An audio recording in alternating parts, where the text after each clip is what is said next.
more than likely not ចឹងវីដេអូមុនបងប្អូនបានរៀនត្រឹមតែ more than likely ឥឡូវយើងដាក់ not កន្លែងនេះមានន័យថាតំណងជាមិនអាចអូខេ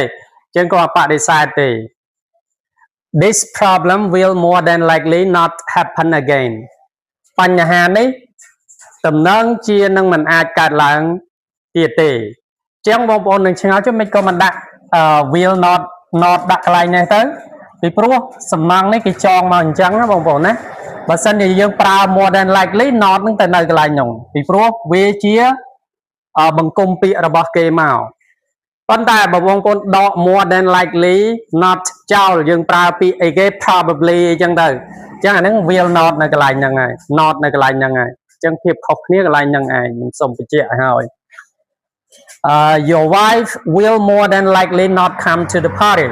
ប្រពន្ធរបស់អ្នកបែបនឹងមិនអាចមកពិធីជួបលៀងនេះទេ My mother will more than likely not agree with my decision ម្ដាយរបស់ខ្ញុំបែបនឹងមិនអាចយល់ស្របនឹងការសម្រេចចិត្តរបស់ខ្ញុំទេ